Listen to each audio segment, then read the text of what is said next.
You are listening to the Postcast, presented by the Locked On Senators podcast and the Glebe Central Pub. The Glebe Central Pub is your neighborhood pub in the heart of the Glebe. Go check them out for tasty food, cold drinks, and an awesome atmosphere. Have you been for open mic night? Live music? You can find it all at the Glebe Central Pub. Go check them out on social media to find out when events go when, and they have the shuttle going to every Sens game for the rest of the season. I'm Ross Levitan alongside Brandon Pillar as always, and we have the entire Postcast crew here at Lalim's. Martian joins us as well. There was some good, bad, and ugly in that 4-3 overtime loss to the Columbus Blue Jackets. Pilsy, you can't blow a third period lead against a last place team. I can't even believe the Columbus Blue Jackets were in this game to get it to overtime. I mean, this really should have been a quick, easy, take care of business game, Ross, like we talked about. But unfortunately, this game had shades of the Philadelphia Flyers game. And yeah, positive Pillsy, he's gone. He is dead and gone with those results of that game. Like, losing to the Columbus Blue Jackets at this point is just unacceptable. And maybe you can say, okay, look at all the injuries. Even the Columbus Blue Jackets have terrible injuries too. So that's not an excuse. Second half of a back-to-back. It was the second half of a back-to-back for the Blue Jackets, who the Florida Panthers were able to beat 7-0. And the Ottawa Senators lose 4-3 in overtime. An absolute joke. Mufasa is falling off the cliff. The bison or wildebeest are running rampant, Martian, and Simba is in shambles. Martian, I just want to throw it to you by mentioning off the top the overtime goal. So the Sens win the draw in overtime. Jake Sanderson, it's his first shift in about 5 minutes after taking a puck to the face. Walk me through how you saw that one deteriorate into a loss. Sick. That's not even my fault, Pillsy. That's a Martian false start on his own computer. That one's not on you. There we go. Am I good now? I'm so sorry. Okay, yeah. I mean that right there is Jake Sanderson. Good on him for coming back into the game at that point. You know, he wanted to be out there for overtime, so he steps right back in. And, you know, he makes a good little outlet feed to Stützle, and that's just a mishandle of the puck, and it just gets turned over. And that's not what you want to do in that situation against the Columbus Blue Jackets team, who's essentially, I mean, he's an AHL roster right there. And you likened it to the Philadelphia game, Pilsy. I would have almost likened it a little bit more to one of those Chicago games that they don't do it, where no. You know, you're up against a team that you just gotta beat them, right? No matter, like, I mean, the first period was a complete shit show in itself. 5 goals, right? So fast like that. And I mean, for them to not be able to wrangle it and just get it together and finish the job is kind of a sad story right there. Yeah, it's super sad. Like, I'm honestly speechless. Like, I can't even, like, I was trying to compel.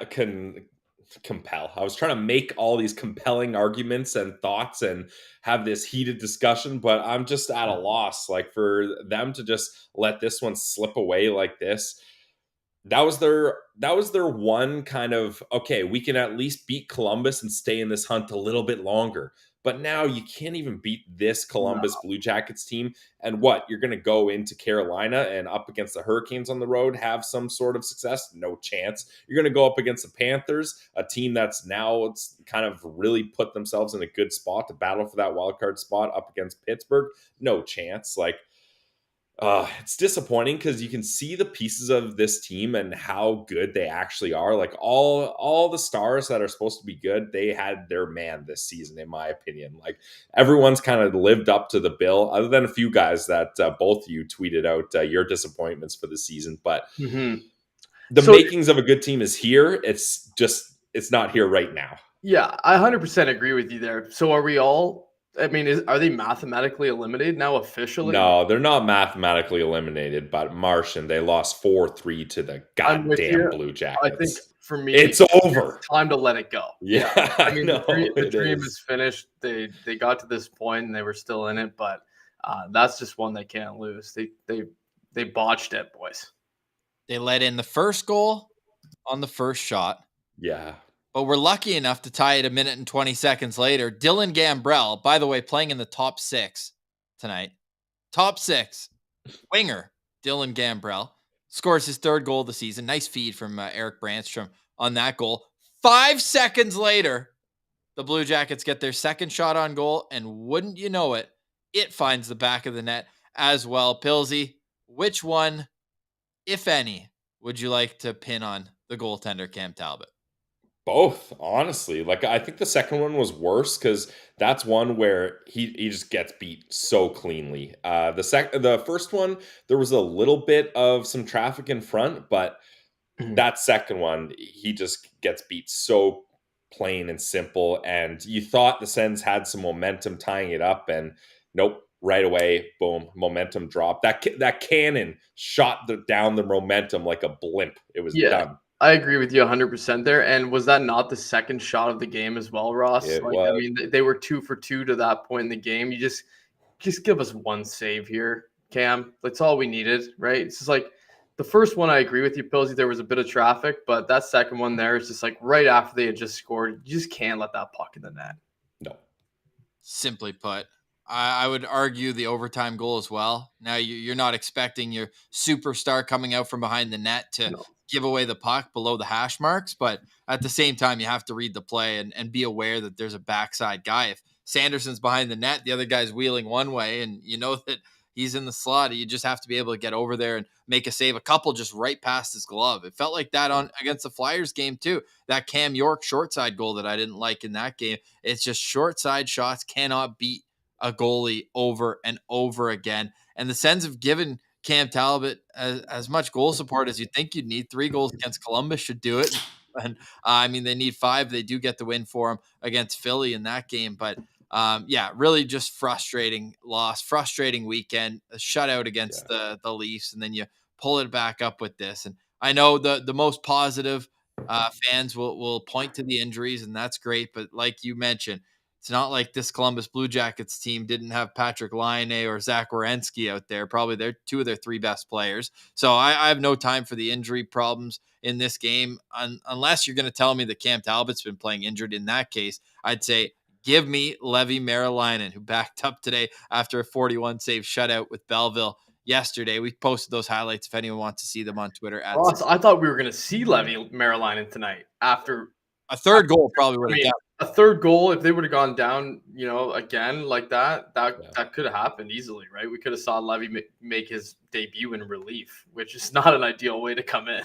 As much as I was doing it just for the content, I did one of those "We Want Levy" with the clapping emoji in between. The 2 first comments were all time. Adam AJ Prince wrote in, "The poor kid probably had a wild 24 hours. Let him rest." And then the next comment, Mark said, "Season on the line. Why play it safe?" I just love the contradiction was just so good, one right after another. And I saw both sides of it to an extent. But who starts Tuesday? We'll touch on that after a quick word from the Glebe Central Pub. But before we get to that, let's finish up the scoring summary in this game. So Kent Johnson makes it 1-0. It's 1-1. It's 2-1. 5 seconds later, we'll pick it up there. Tyler Clevin gets his second assist, and this was just good awareness, noticing that the goalie, John Gillies' blade came out of his skate. Weird play. And goalie friendly show. And we're really tiptoeing around hashtag goalie friendly show this postcast here. But Martian, what would you have done in that situation? Because if I'm the goalie, I'm screaming as loud as possible, "I don't have a damn blade." I think he probably was, but he didn't have time. It happened so fast, right? He takes that initial shot and the puck kind of spins into the corner, and then someone throws it back to the point in Clevin. And you said it, like really good awareness by him to recognize that Gillies was completely out of position and like hanging off the post, and he's got one blade on, and he just lets one rip. And Gillies actually ended up making that save, which was a really good one. But the rebound goes straight to Mark Kastelik, and he makes he makes a great decision there and just fires it. And easy goal for him, I think, at that point with a goalie with one blade on, boys. Like, come on. Very good point. So it's tied at 2 halfway through the second period. And yes, the Columbus Blue Jackets had 2 shots when both teams had 2 goals in this game. It only took 4 more minutes for Alex DeBrincat to purr, assisted by Ridley Gregg. Pilsy, what'd you see on that one? I thought it was an opportunity for us to have a guaranteed win. Alex DeBrincat goal. We know the record. We know the stat. But it was a nice play because what I really liked about that is Ridley Gregg wins the draw, and right away, Cat gets it, and his first option or his first thought is, I got to head to open ice to get a shot off. Now it bobbles on him, but he sticks with it. He handles the bobbling puck. And then he's just like, all right, I'm kind of out of position, not really in the best spot here, but I'm just going to get it on net. And he gets it on net and it beats John Gillies. And that gives him the 3-2 lead here. So a nice one by Alex DeBrincat there, who's having the end of a season that's really kind of making up for a lot of kind of slow periods throughout, eh? Yeah, all of a sudden the numbers aren't looking so bad for him, right? Like 26 goals is a good number. He's going to have a chance to get close to 30, if not hit it, right? He's got a few games left. He's been hot recently, but I agree with you, Pillsy. I think like he just had a complete shooter's mentality on that one. It looked like he was going to try to shoot it a little bit quicker, but like you said, it bobbled on him a little bit, and then he still was able to get that shot away. But that's a bad goalie right there, and which is another that's a big point in this game too. Like they knew they were facing a goalie who's probably not a great caliber. Unfortunately, they had one in their own net as well. So it's tough. It's tough when you're shooting on a tough goalie and you're still not able to beat him. And that score stayed that way, 3-2 Ottawa, up until the third period with under 5 minutes remaining. It was Boone Jenner, the captain of the Columbus Blue Jackets, who put this one past. And weird play. Pillsy, pick it up for me with the Mathieu Joseph storyline, where it seemed like he was completely engaged in an altercation when this developed. Yeah, it's off camera, so you don't really see what's happening. But our guy, John Abbott, is describing it, and he's saying Joseph, and I don't even know who it was, one of the Columbus Blue Jackets players. Was it Foodie? Might have been Foodie. We're tied up at Foodie, yes. Okay, yeah. We're tied up at the bench, obviously jawing at each other, pushing and shoving. So they're both completely out of the play. But from my understanding, what happens there is Joseph eventually gets off, and Brady comes on. But Brady's literally just getting on. He's trying to get his bearings and find the play. At that moment, you got the Blue Jackets player, I think it was Marchenko, coming down the wing. And Brady's flat-footed at that point. So he doesn't even try to go backwards. He just pivots and tries to chug along. But Marchenko's already got a couple strides on him. And then that makes it difficult to stop any sort of breakout. And it ultimately leads to a Columbus Blue Jackets goal. But that's when, if you're Mathieu Joseph, maybe you just got to get off the ice there and have a clean change, because it leads to a big, big goal.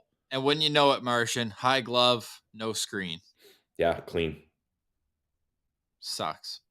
All right, we do have Sen Central standouts. There were some good parts of this game, including a kid we're super impressed with that, by the way, we pull up that game score sometimes. Jack Richardson loves it, where it does kind of complement the eye test, I do think, although I'd be lying if I told you I understood how the ins and outs of how it's calculated. But guess who was number one on the game score tonight for the Ottawa Senators? We'll tell you next. Hold that thought, Martian, because we want to let everyone know the Postcast is brought to you by the Glebe Central Pub. They have the Send Shuttle rolling to and from the CTC for only $15 for each home game the remainder of the season. Do you have your tickets yet? If not, you can go to the Glebe Central Pub and book them there. Show up to the bar early and make sure you grab a pint, grab a chocolate milk, whatever you need to do to get ready for the shuttle that leaves 1 hour before the game. The shuttle then leaves the CTC from the same place it drops you off 10-15 minutes after the game. So make sure you get on it and get back to the Glebe Central Pub, where you can have tasty drinks and amazing wings. Great times are to be had at the Glebe Central Pub. You can find them at 779 Bank Street and let them know that Locked On Senators sent you. They send you to the Glebe Central Pub because they love to have a good time, and so do our friends at the Glebe Central Pub. So go there in the heart of the Glebe at Glebe Central Pub. We are also brought to you by our friends over at FanDuel. FanDuel is the number one sportsbook in North America. They are the official sportsbook of the Locked On Podcast Network and the Locked On Senators podcast. That's where I go to put my wagers in, and wasn't a pretty night for me on FanDuel, but the nice thing is I love their first 5 shots. You guys know I've talked about it over and over, and sure, the Columbus Blue Jackets were leading 2-1 when the Senators hit 5 shots, but that one's still cash because that's a fun prop. Same game parlays give you a bigger chance at a bigger payout. You got to check them out. Check out the app. It's safe, simple, easy to use. Even a guy like me can figure it out. So can you. Go to fanduel.com/lockedon to learn more. Guys, make every moment more with FanDuel, official sportsbook partner of the NHL. All right, you're listening to the Postcast after a 4-3 overtime loss to the Columbus Blue Jackets. And if you are still holding on to a glimmer of hope that the Senators could make the playoffs, bless you from the bottom of my heart. Bless your heart. But if you're holding on to the Sen season, because at the start of the year, we told you that the Vegas line was 86.5 points for the Ottawa Senators, and now they have exactly 80 with 5 games remaining on the season. So it's coming right down to the wire. Pilsy and I both had the over on that. Pilsy, did you find out the answer? Who number one is with the game score? Well, Martian and I both are kind of guessing at it. It's got to be Tyler Clevin. I mean, I thought he had a really good game, and I'm not sure how the game score stats are calculated either, Ross. But I wanted to check at Natural Stat Trick what his Corsi numbers were like, because I was like, oh yeah, it seemed like a nice game for Tyler Clevin. Well, that's backed up by the analytics as he played 14 and a half minutes with Jacob Bernard-Docker, the old no-DAC connection. You'll love to see that, and they end up having a Corsi for percentage of 73.91. So those two absolutely dominated as a young D pair. That's what you want to see from your scouting staff and from the development team, and now all the way up in the NHL, and they're getting things done together. Yeah, it's funny, because the analytics community are the ones who didn't like him the most. Honestly, probably coming into his draft year and with their evaluations. But it's insane to me how comfortable he looks, guys, already, right? Like I missed the first game, and I heard he had his first shift was rather rough, but this says it right here, right? Like, I mean, you usually see the top players in the game at the top of these charts, and tonight is Tyler Clevin, and that's got to be that's pretty impressive for him to be able to step in. And there was a few plays tonight where I really noticed, just we mentioned the awareness play before, just getting the shot on goal, and his reads on the game are really good. And that's just pure hockey sense. He's looking around, he's seeing what's happening, and he is making the right decisions when it comes to where I need to be. Do I need to jump? No. Do I need to make a pass? Who to get the puck to? Things like this that are very simple things that, as a regular fan just watching, you think every NHL player can do. But it's not as easy as it looks. And most young players struggle with it, and he's doing it right away.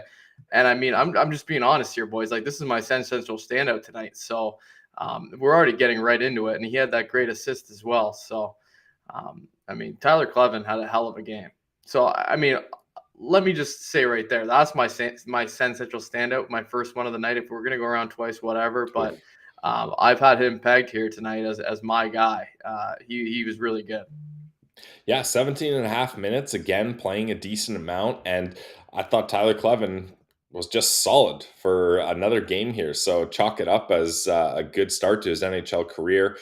For my Central standout, I'll go with Alex DeBrincat, I guess. I thought that was a nice goal that he had. He stuck with it right off the face-off. It seems like he's starting to come into a little bit more of a comfort zone where he's shooting that puck more often. He's finally being able to beat goalies on opportunities and scoring chances we would expect him to. So that's nice to see. So Alex DeBrincat is my Central standout in a game where I don't have too many positives. Martian, in your stock category, I don't have too many of those red up emojis this game. Can you by the way explain your thought process of putting an upwards tick next to Cam Talbot tonight?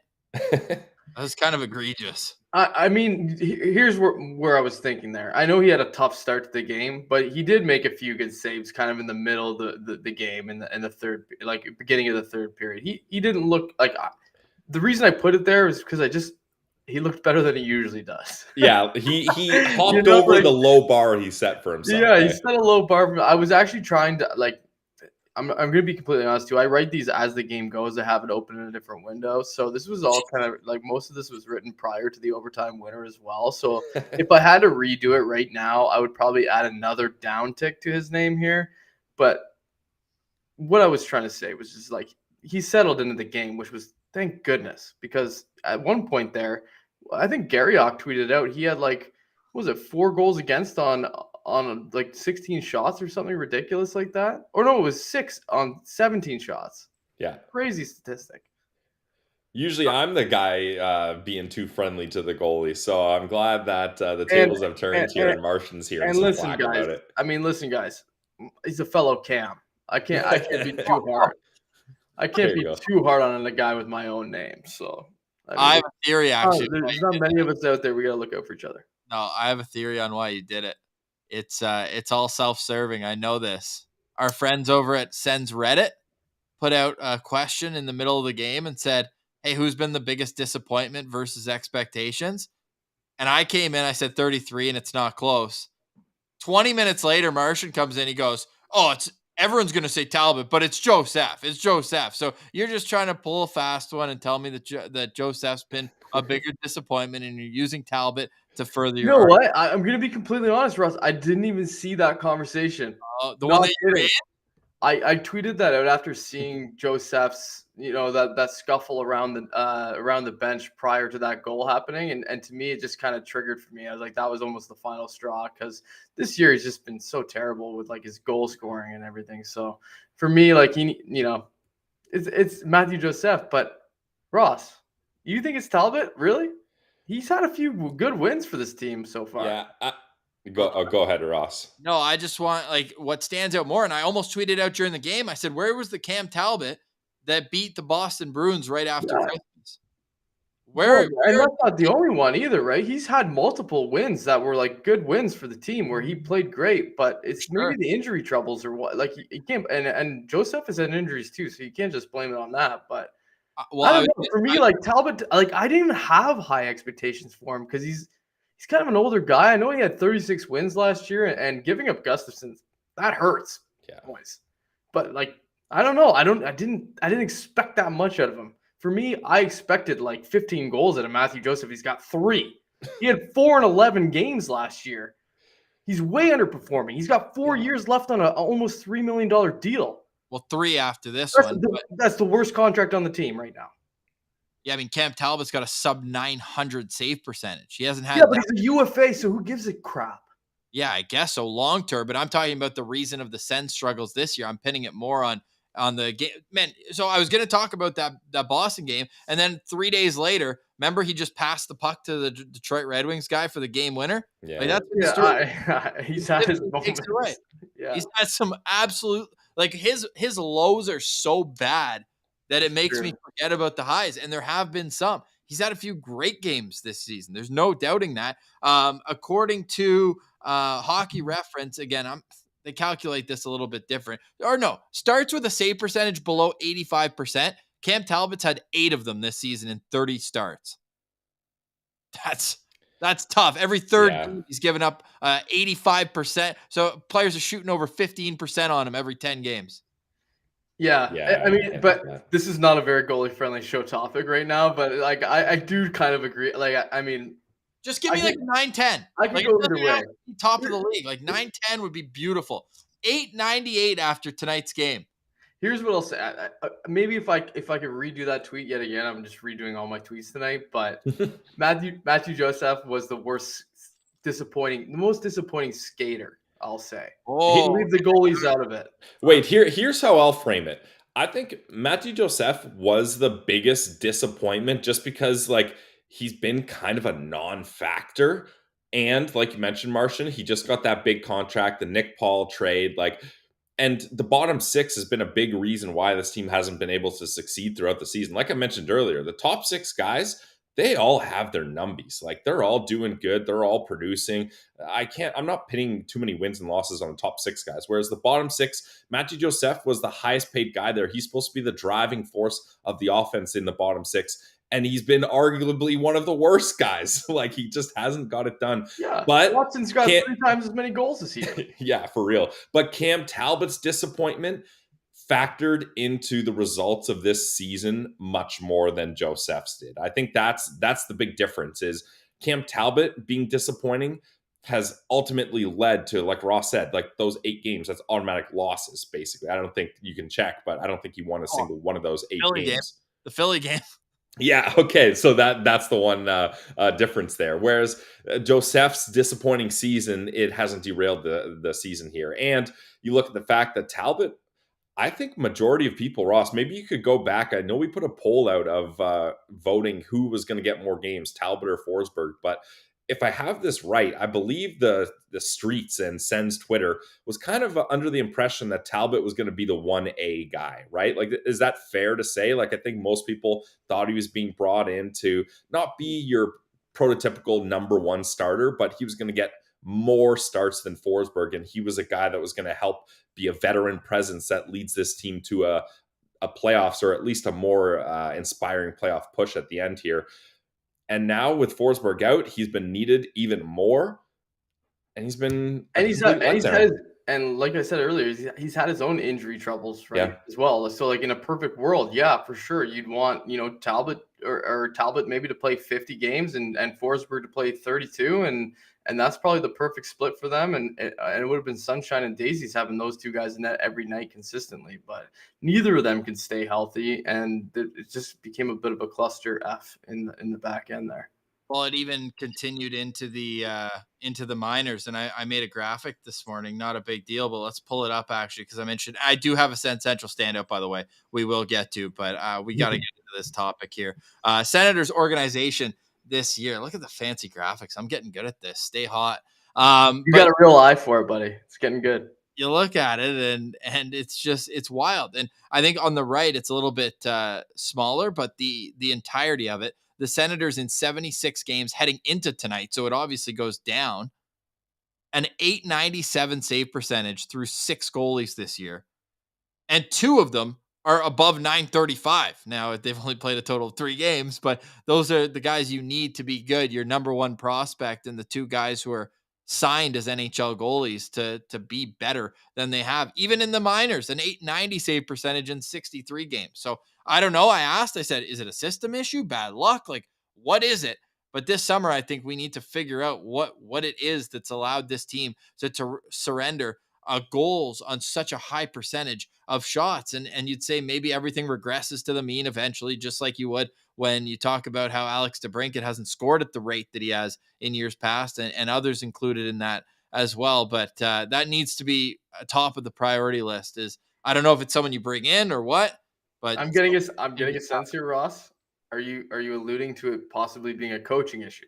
It could be. I mean, I'm not saying that Philip Gustafson wasn't going to break out on a different team, but historically, the Minnesota Wild's goaltenders are always at the top, if not top 10, top 15 in save percentage. There has to be a reason beyond them having faster reflexes or better rebound control. There has to be something to it. And I think the Senators need to figure out kind of what those teams that consistently have high save percentage are doing beyond having an elite goalie.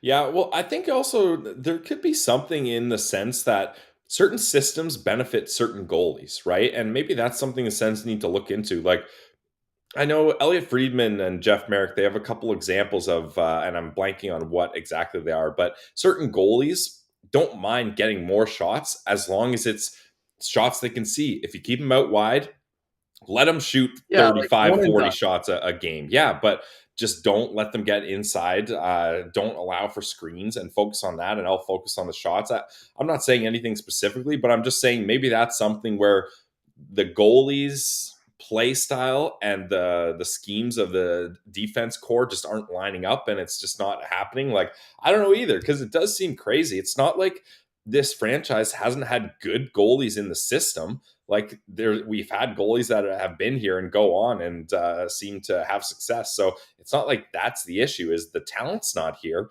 It's just, apart from Anderson and a couple of guys in small sample sizes, it just doesn't seem to work out, or it's tough to work out in Ottawa. I find their systems do tend to collapse towards their own net when they're playing defense. I don't know. The last few years, I feel like that's been like a method that they've done, and that causes a lot of issues for goalies, right? So I don't know if that's maybe a book on the Sens that other teams are looking at and saying, like, you get them under pressure and they're gonna all collapse and there's gonna be all kinds of traffic. Their goalie's not gonna be able to see anything, and just shoot it and shoot it low, and there's rebound city. I don't know, boys. I really don't know what's going on there, but I mean, it could easily just be a system thing, which is scary. That might be the scariest answer, because then we're not going to spend all summer wondering and scouring the goalie market and saying, how can they fix this? Maybe it's something we have to look internal a little bit. Steve mentioning it's a bit of a goalie graveyard. I think you look around the league at the success, and we had a game this year where Craig Anderson played in Ottawa, and we had a game this year where Brian Elliott played in Ottawa, and those guys were Senators so many years ago. It's like the Sens goalies are good. It's something in Ottawa that doesn't seem to be clicking for starters, because Mike Condon had that unbelievable stretch in 2017. Obviously, the Hamburglar, like Craig Anderson throughout the years, like there's been great goaltending performances. I would say it's the opposite of a goalie graveyard. It's like a goalie birthing yard. Like these guys are all going on and having great careers. Whatever. A goalie incubator. How about that? It's a goalie incubator. Thank you, Pilsy. I got you. Yeah, no, like, I mean, these guys are all going on and having great careers post being a Senator. And that's gone back as far as, like, I mean, we could go back 10 years and we could see plenty of guys, you know, even in the Craig Anderson era when we had Leonard and Bishop, and these guys move on, right? And they, you know, they have rings and they've, you know, they've played. So what you're saying, Martian, is draft a goalie for the Sens, trade him, let another team develop him, and then you got to bring him back ASAP. And Ross is saying right now, he's just hoping to himself that Joey Daccord is not going to be one of these guys, because we know, you know, Ross has been, you know, he was a big Joey Daccord fan, and we all were. One NHL game. I mean, especially with Gustafsson doing what he's doing too, right, Ross? Like, I mean, none of us saw that coming. Hey, Dax is 2-0-1 this year in the National League. That'll do.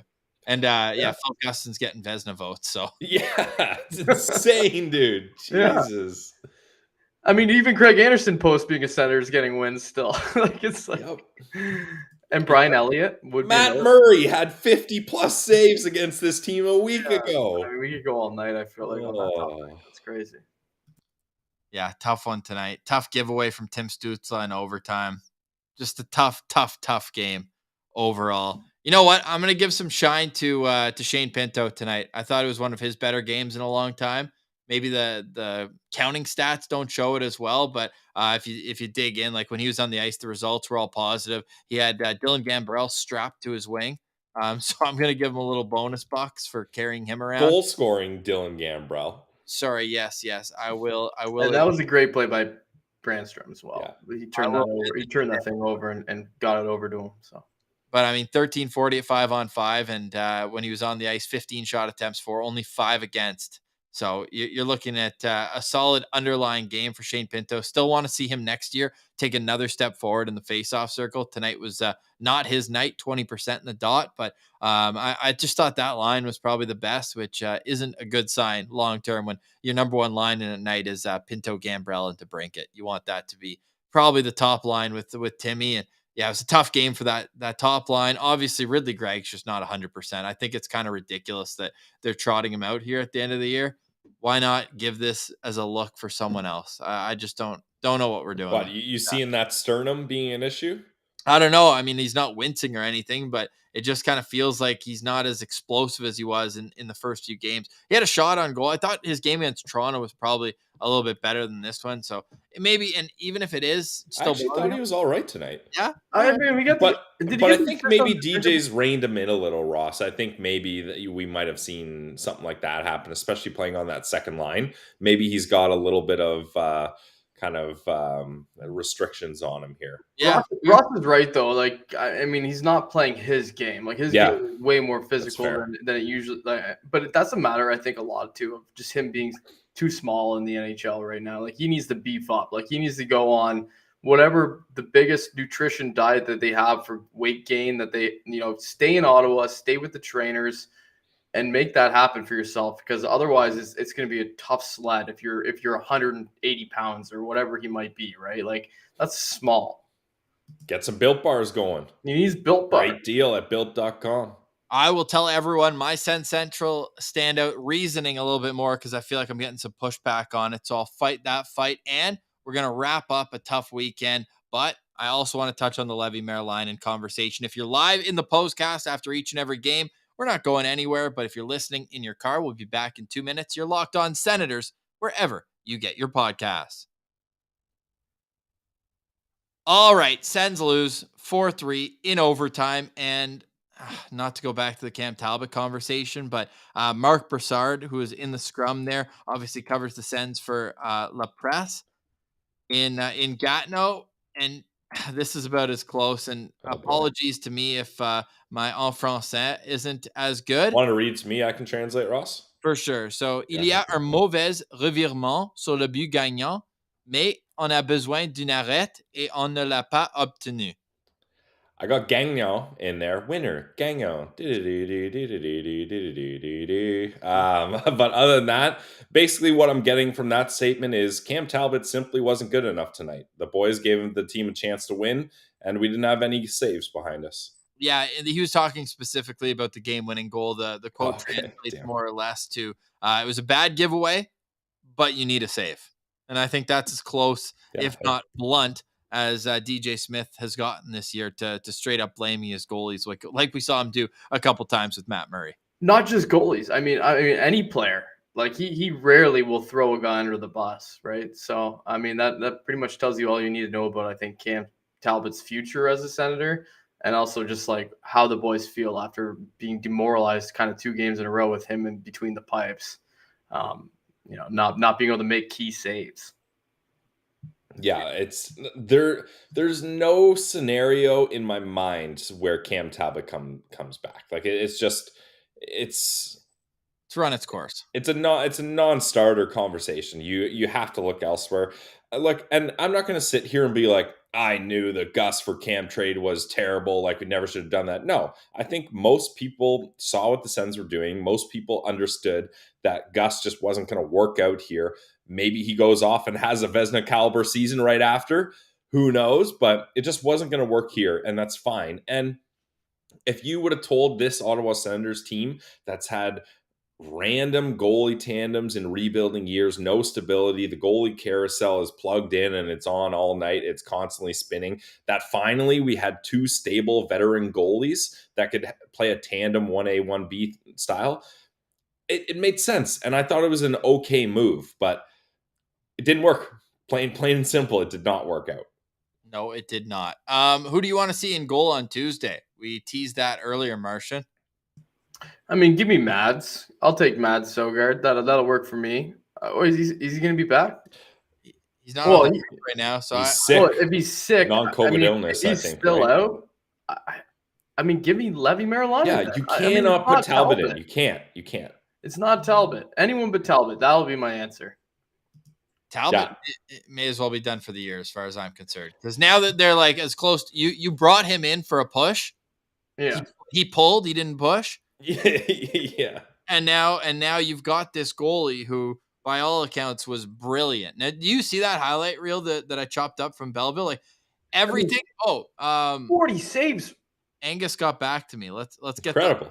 Let's get the official scouting report from teammate Angus Crookshank. The guy does not have a pulse. He's just so calm in the net. Yep, very awesome. Technically sound. There's the quote, exact word for word. 40 saves is crazy. I think it was 41 for the 41. Shutout, 41. Right? Yeah. But and we know he was used to taking a lot of rubber when he was playing for Kingston too, and he dealt with that the way he could. But he's been getting shutouts like crazy so far. Like, is that a record? I think he had 7 this season. I mean, 8. Boy, and now it's 9. So yeah. he's trucking along really nicely. I mean, throw him in there. What's the worst that can happen? He can't be worse than Talbot was. He's not gonna let him 4-11. You know. East End's playoffs are dead too, Pilsy. Yeah, that's why I brought up Steve. Thanks for the donation. Appreciate it, buddy. He says, or do you load up B-Sens to get them to the playoffs? Yeah. They're playoffs? Like, that's where we're at. Playoffs? Like, no, that's any Senators playoffs is just wild here. The election is over. No Senators are getting voted in. It's not happening. So at this point, it's just, this is strictly for me, and Martian, I'll snap it to you if you agree. This is now, let's see what we have in the cupboard here. Bring Igor up. bring Roby Jarventi up. I don't want to see Austin Watson playing really much. No offense. I think he's popped off recently, but I don't see him as being a part of this team's future. I don't want to see Patrick Brown. I don't need to see Dylan Gambrell anymore. Let's see what we got from the kids at the NHL level in a small sample size here so we can value what this team has, because they're going to have to use some of these prospects still in the cupboard to acquire a goalie, in my mind. I don't think there's a free agent that makes sense out there. And just to clean things up here, like what's your approach here for the rest of the season, Martian? I think you're right. And I believe that's probably been the plan probably in the last few weeks, right? When they realize it's going to be tough for them to make the playoffs unless they really, run the table. And so far they just lost 2 in a row. So they're as close to mathematically eliminated as they could possibly get. Why not get these guys in there? These guys haven't had NHL experience or games yet, and see what they are, see what they look like at the NHL level. I bet you they might, come in with a bit of a bang, because usually guys do when they're getting their NHL debut. And they got something to play for, right? Exactly. Yeah, and there's only a few games left. Give the fans something to look at, reason to come back to the CTC. I know we have tickets. There's a lot of people who have tickets who would love to be able to see these guys perform in the NHL. Even Lassie, right, with the injuries they have on their back end, like, chuck him in there for a couple more. Let's see what he's looking like these days. And you make your evaluations and you try to, make the right decisions to maybe like shuffle, like you said, a couple of these guys possibly for another player if there's not a fit. I kind of take it back now that you mention it, because they do have a few home games left after they play at Carolina and at Florida.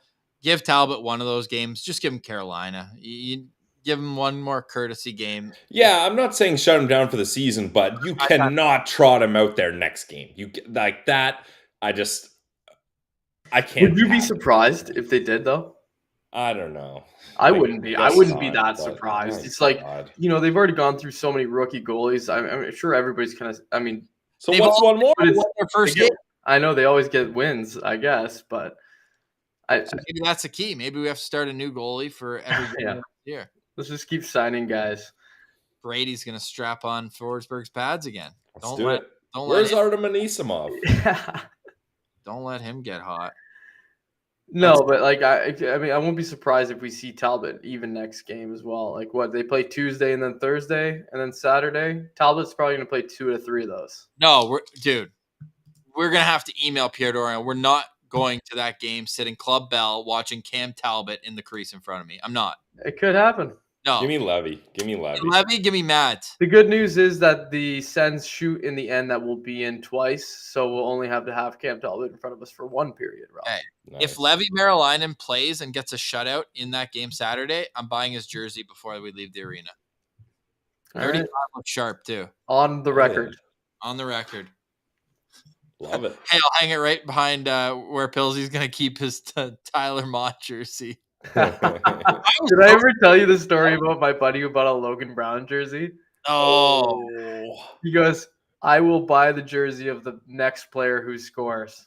And Logan Brown in the CTC was the player who scored. Damn. At least getting a Brown jersey, though, like that's good bang for your buck, because he could have rolled that into a Connor Brown. He could have rolled that into a Patty Brown. Like there's longevity in that. Yeah, a lot of Browns. What about Josh Brown? Why wouldn't you want a Josh Brown jersey, Phil? You could do that one too. I thought about mentioning it, but I wanted to see if you would pick up on it. So good job, Martian, on brand. Pamo writes in, if we'd gotten into the playoffs this year, Ryan Reynolds' movie about the Sens wouldn't be as good. True. You need that failure year. Yeah, good call, Pamo. This is a minor setback for a major, for a major comeback. Minor setback for a major comeback. Yeah. That's a really long-term thinking way of looking at this thing. I mean, we got to look long-term. We can't look present or short-term, Martian. It's too sad. Yeah. I think it got sad to me today when I started thinking about how we're going to fill like a new segment or whatever during the playoffs when we're still 5 days a week. We're not going anywhere, by the way. Yeah. And I think and maybe people can give us thoughts, but this is what I was kind of scheming up today. I haven't even mentioned to you guys. It's not like I'm reinventing the wheel by any stretch, but exit meeting with each player. Like, nice. like we're the coach and GM, and we're just hypothetically what we would say in that situation, what they need to work on, a review of their season. You know, it would be really fun. I got a little idea for you guys. If you guys do it the opposite, where one of you is the coach and GM and the other one's the player, and you have to go devil's advocate for the whole segment. So like you pretend to be Matthew Joseph Pilsey, and Ross gets to tell you why you suck. You play me with Dylan Gambrell all season. You guys have opposite points, right? You look for the positives, you look for the negatives. Yeah, that'd be fun. Trying to help you guys out. We'll get the fine-tooth comb out, because the question then becomes, where do we draw the line? Like, do we do an exit interview for Levi-Merilainen, right? Like, where do we draw the line here? Yeah, and do we do accents for the players, Martian? No accents. That would be no accents. Insane. Do like guys who've played more than 20 games. Yeah, I think the first week after the season, we'll do a pending free agent update, a cap reset. We need to do a cap reset of where the heck this team is. Tune into that one. Ross and I doing math for an episode. Oh, boy. We'll do the math before the show. Okay, good call. Yeah. Maybe. We'll do a live show, end of the year wrap up, I think. I had an idea. I don't know how often we'll do it, like how regularly scheduled, but once a week, once a month, we do a live show like Postcast style, but it's just a hangout. Like we'll take live questions. How's everybody doing? How we feeling? What's going on? That could be fun. I don't want the Postcast to be done, even though even on games like this, it's still nice to get it all out there. You guys did 300 days or something without hockey. I'm sure you'll be able to fill a couple months through the summer. Fair, but that's when the Sens had 30 draft picks we could speculate on. Right. This time, great point. Draft picks are for losers, Martian. I don't know if you've heard what's hot in the streets, but draft picks are big time loser talk. Yeah. So I don't know. I have heard that. I want to see something else I've been working on. It's a graph. It's a chart. No, it's a graphic. A new graphic. Oh, a graphic. We're gonna up our Instagram game. I actually think you guys are gonna like it. You guys saw that the Clevin one that I did, but it was like Times New Roman font. It was awful. I added a little bit. You know how like the Sens gym, how they've got like the lines on the top, the design. Isn't that sharper?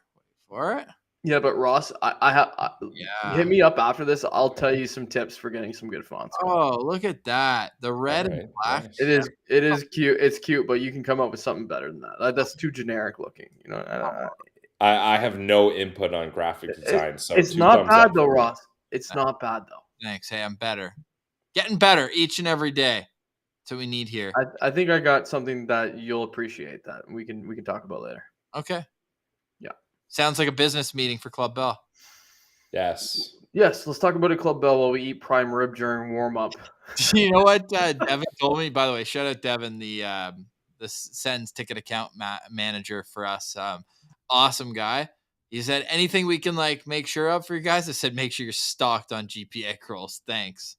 I'm going to hey, we need a shawarma palace at the next barn. Yes. As soon as possible. Oh, man. Absolutely. I think, that's just only natural, right? Like, make it as Ottawa as possible, and shawarma is a staple of this city. Let's be real. Yeah, absolutely. Prime rim sounds good. All right. So, what's next for the Ottawa Senators? We'll find out tomorrow. The Sens skate, I believe, 11:30 in Carolina. I'm just pulling up to double check right now. All the Nodak Sens were pretty good tonight, though. I will say, I thought JBD had a strong performance on the back end. Shane Pinto was my Sens Central standout. Tyler Clevin and Jake Sanderson taking that puck in the face. Tough move for him, but tough kid too, coming back and getting out there. Martian, no chance he misses that game against Carolina. No, I mean, if you already returned to this one, I would highly doubt that he will miss the next one. But man, I couldn't believe he came back, because I thought he was definitely going to be spitting chicklets. Like, he was losing jibs for sure, during that play. But maybe not. Maybe it was just like a molar or something popped out. It might have hit him in the jaw and just kind of hurt. I don't know if he needs stitches or what, but he didn't look comfortable at the face-off. They did show a close-up of his face, and he kind of had his mouth kind of gaping open a little bit because he just didn't seem comfortable. But obviously very tough guy. You take a puck in the face, like a hard, it's a full-blown NHL shot hitting you in the face point blank. So I can't feel good. But he returned. Nothing felt good tonight except our friends John Abbott and Jamie McLennan getting a little superstar discourse in there. And some people were tagging us saying like, oh, they almost gave you a shout out. I prefer what they did acknowledge it without being like, yeah, the guys at Locked On Senators, that's nice and all. But real ones know exactly what they were talking about. And I like keeping it in-house like that. That's good stuff. Yeah. So Yeah, and John's been really good about that all season, and it reminds me of Alex Heinert and can't remember. Sorry, I'm blanking on this. come on. Grant. Yeah, I should have known that. Sorry. Yo, we're still going to Nodak, by the way, one day. Yeah, and the Ralph is apparently one of the best. Well, you've been there, Ross, so you know it's one of the best college experiences when it comes to hockey you can have. So it's way better barn than it's double the capacity of Mullet Arena. Yeah, insane. And it's like this crazy. Like they have marble floors in there. It's like unlike any hockey arena you've ever been in. So. Cheap drinks too. Beers are like $7 for a 500 mil. Yeah, I love that. What's the U.S. measurement? Doesn't matter. Yeah, you're speaking my language right there. But that's great, right? So we'll get down there, and North Dakota. The Nodak Sen era is over for now, but I feel like it'll be back, and doesn't mean we don't have a soft spot for them. And like when it comes to college hockey, for me, North Dakota's my team now. I got 4 of those alumni boys on my team, and I think vice versa too, right? You might see a lot of like people from the Fargo area or that kind of like neck of the woods. You want to play a city in North Dakota? How many can you do? Pardon? How many cities in North Dakota do you think you name? 1, Fargo, and that's it. Sioux Falls. Oh, yeah. Or neither are where they play. So yeah, we got at least 3 between us. Grand Forks. Grand Forks, yeah, because Bochenski's the mayor there. Yep. Yeah, Brandon Bochenski, the mayor, and that was not North Dakota. Oh, Mount Rushmore's in South Dakota. True. I thought I had another one because I watched the TV show Fargo, and they have towns in that show. You can kind of. Speaking of the Dakotas, let's do a Mount Rushmore of disappointments this year. Now that we're an hour in, this is where we can get real off the rails. This is like Postcast after dark topic. Wait, yeah. Postcast after dark. Did we have a little jingle? Oh yeah. That is good, but it's aggressive. That hurts my ears. It's better. That's better. All right. Sorry, everyone. The music coming in was a little soft too, Ross. I think I got a note saying it was a little heavy last time, so I think I overcompensated. Okay. Yeah. Find the middle ground. Yeah.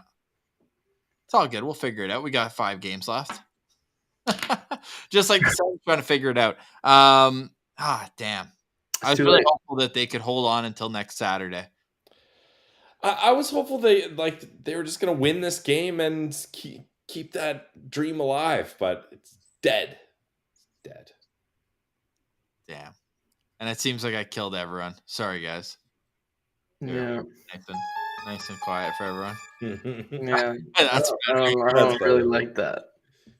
Sorry, guys. Really apologize here. Let's end off with a nice little note here. Sens fan in van. I haven't read it yet. Imagine it's just like you guys suck. You're awful.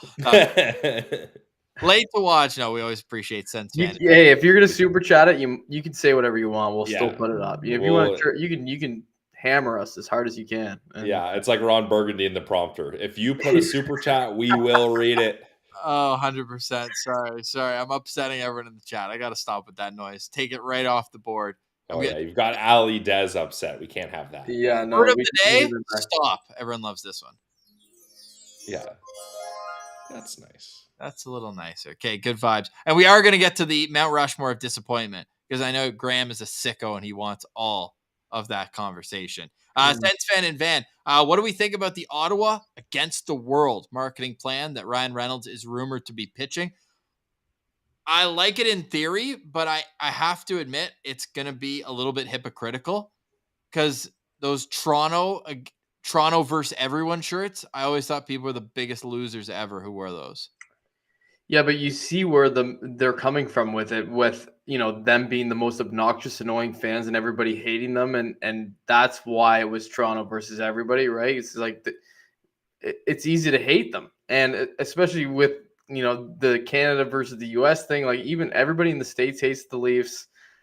Everybody in Canada hates the Leafs. They're very easy to hate. So I get that. Was the Toronto versus everybody shirt a Leafs thing or a Raptors thing? I can't remember. I know We the North was another one, right? Where it's kind of a similar idea to it. It might have even been Jays. Oh, I don't even think it was a team. Yeah, I mean, so Just I get it, but like, that's not going to be our motto. That's not going to be. It's not going to be Ottawa versus everyone. It's going to be more. Nobody knows about Ottawa. Nobody understands Ottawa. We are something different, and I think the community here is very strong, and the people are great. And so for it to be, the idea of it, not necessarily the slogan itself being Ottawa versus everybody, to me it does make sense because we're so small market, and people don't give us that respect. And he's going to allow us to earn that respect or to get that respect. And that's the kind of thing that gets me so fired up to be a Sens fan right now. Because if we get this guy and he ends up being part of this leadership group, and by all means, it sounds like he's going to very much be part of it no matter what. Um, guys, get ready for this thing to become a rocket ship. Yeah. It's going to be so good for you. For this podcast, it's going to be ridiculously good. I guarantee you that, especially once you start getting the international play, and like people who are just fans of Ryan Reynolds would be like, what is this hockey team that he's part of? Yep. Or people who follow him as a businessman being like, okay, this hockey team, well, I'm maybe not a hockey guy, but like, let's follow this thing to see how it's going. I'm telling you, the growth is going to be phenomenal. And we're talking about Senator stocks, like buy. If you're not a Sens fan yet, and you're looking for a hockey team, this is the best one to choose. I'm telling you right now, it's going to be a freaking awesome ride. We got a sick team, young, up and coming, and going to be probably one of the best ownership groups ever formed in the NHL. So let's ride. Yep. Martian. I needed Martian to have his close up for that one. I was monologuing, baby. Yeah, you hit it late on the monologue there, but Martian, that's exactly it. I've brainwashed my niece and nephew to be Sens fans. My nephew, shout out Aiden, it's his 6th birthday today, and he wanted a full Sens themed party. And they were gonna put number 6 on his cake, like obviously 6 years old, and he's like, "No, I want 7. That's the captain." I was like, "Yes." That's good. So they're like posting pictures of his cake, 7, and everyone's like, "I thought he was 6." And it's like, "Yeah, but he likes Who's your Brady." favorite uncle? Uncle Brandon. Exactly. Yeah. Yeah. Uncle Pilsy said I could have 7 pieces of cake because Brady. Uncle Pilsy. Hey, Yep. Spin Zone, tell Aiden he's in his 7th year now. Oh, true. Okay, good spin zone. Yeah, that's usually how people frame their birthdays.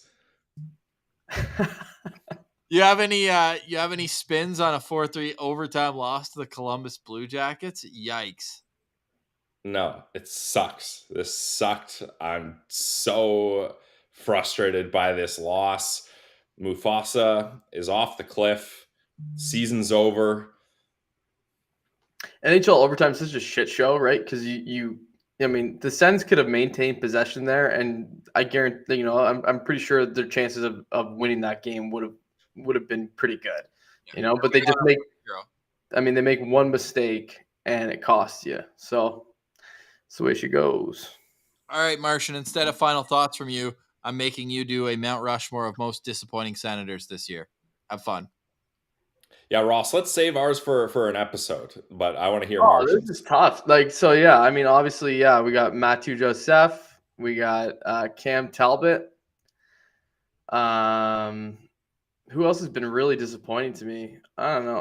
I actually feel like a guy like Gambrell has exceeded expectations, so I can't really put him on it. Kastelik, I think, has been good. I would consider like other guys in bottom 6 roles. Even Watson had his moments this year, even though he can only score against Detroit. I'm not going to put any of those guys on it. I would put Drake Batherson on it. I feel like his defensive play is probably one of the reasons why I would, even though he's had moments where he's been basically a point per game player. But you can only score on the power play, so I'm going to put Drake Batherson on it, and I refuse to put DeBrincat on it because I think it's just a bit of although it's a Mount Rushmore of disappointment. So you know what? I'm going to put him on it too. Yeah, so, he's probably off the pace as far as Joseph is. Joseph, I expected probably between 12 and 15 goals, and he's got 3. And DeBrincat, I expected close to 40, and he's got 26. So those are my 4 guys. I'm just off the top of my head without thinking too hard about it. Yeah. I got nothing to add. Pilsy, you? Nope. Yeah, we'll do our Mount Rushmore in an episode, but Yeah, I don't. It's tough because it's so like right now we're dealing with the knife going into our heart, whereas we knew that like this wasn't going to be an overall smashing success of the season. We knew there was going to be growing pains, but I agree with a lot of people in the chat. Overall, this was the step the Ottawa Senators needed to take, right? Like, I think this was a necessary step. Playing meaningful games in March, today, yesterday, I would say were meaningful games in April. So this team is where they need to be. But again, when you have like $20 million wrapped up in injuries at the end of the year when you're making your final push, like, what can you do? Yeah, it's super frustrating. But then you can also look at it from the fact that last season, the Ottawa Senators finished fourth last in the Eastern Conference with 73 points in 82 games. They're already at 80 points. It sucks to say, right? It just feels like an excuse, but it is a step forward, right? Yeah. They're already at a huge improvement with still 5 games remaining. And again, I think you turn your attention to the Buffalo Sabres, and you need to be ahead of them to feel good going into the offseason. It's going to be tough. I know they have 1 game left head to head, that last game of the year, but right now Buffalo has 2 games in hand and they're a point ahead. So I think that's something that you look at for consolation prizes at this point. Timmy's kind of gone cold the last couple of games from a scoring standpoint. We thought 40 was just locked and loaded. He's going to have a little bit of a push here to get it.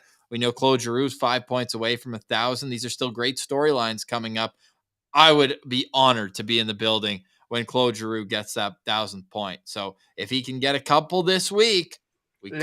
Hey, Ross, if he gets 3 points this week, Tuesday, Thursday, one multi-point game, one single point game, could happen while we're in the building there.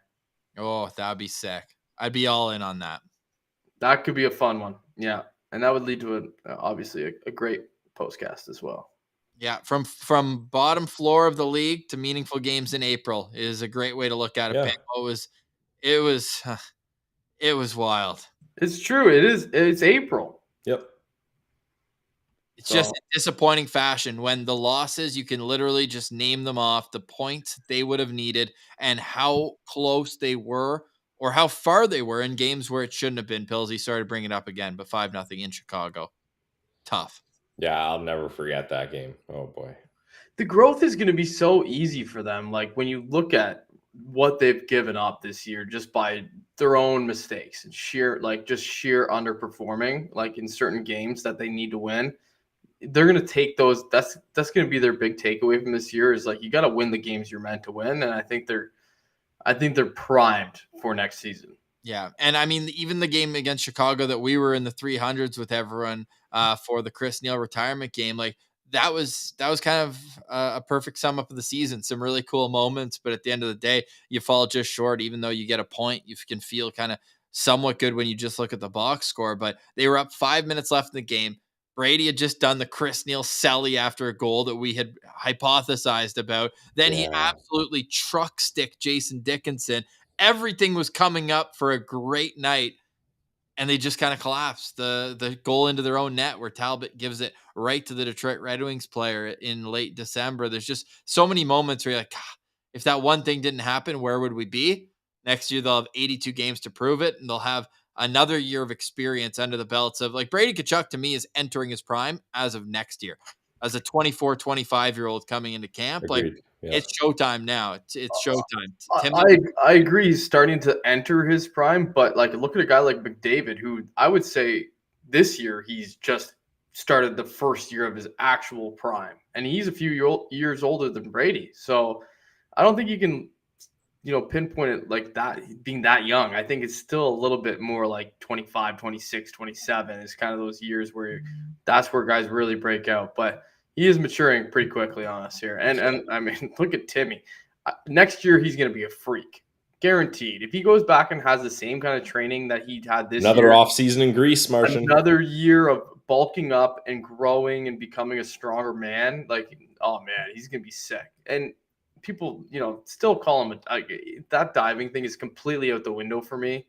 It's just he's playing hard and he's battling and he's going down with his play. Like if he's gonna fight for a puck, he's gonna fight for it until he falls over kind of thing. So he's just gonna keep getting better and better too. So this whole team, and Pinto is another guy who's like, he's got a great frame to grow, and he's still very young. So look out for him as well. Yeah, we will be. We'll be here all summer too, guys. I know everyone who's in the Postcast probably follows the show on social media at Sen Central, LockedOn.Senators on Instagram.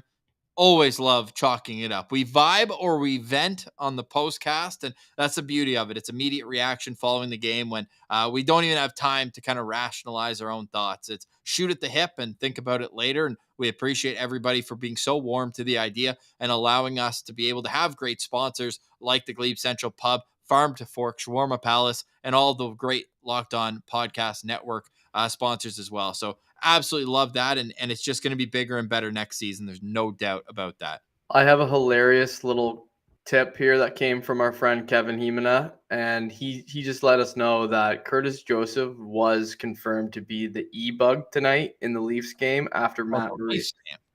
Wow. Yeah, but Matt Murray was hurt. Oh. So there's a Sens connection there. So wow. That tweet has since been deleted. Really?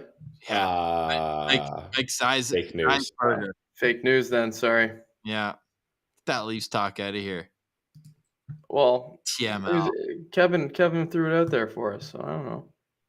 Graham's saying Discord. I don't know much about Discord. Maybe we'll have to get into that. I'm not sure, but we'll get into it this summer. We love the community just as much. We appreciate absolutely everyone who follows Locked On Senators. And we can't wait to see everyone on Saturday. Say hi if you see us all at the rink. But we got Postcast this week. We got shows this week. We're going to discuss who's going to come on. Let us know if you have any requests of people who you want to hear on Locked On Senators. Let us know in the comments on YouTube, or make sure you put in a 5-star review on Apple Podcasts. But for today, we say goodbye. It's a 4-3 Senators loss in overtime to the tied for last place coming into today Columbus Blue Jackets. For Brandon Pillar and at Laleem's Martian, I'm Ross Levitan, and this has been the Postcast following a disappointing result, but at least we have the Postcast. The Postcast is brought to you by the Glebe Central Pub. Go check them out at 779 Bank Street and make sure you let them know that Locked On Senators sent you. We're a part of the Locked On Podcast Network, your team every day.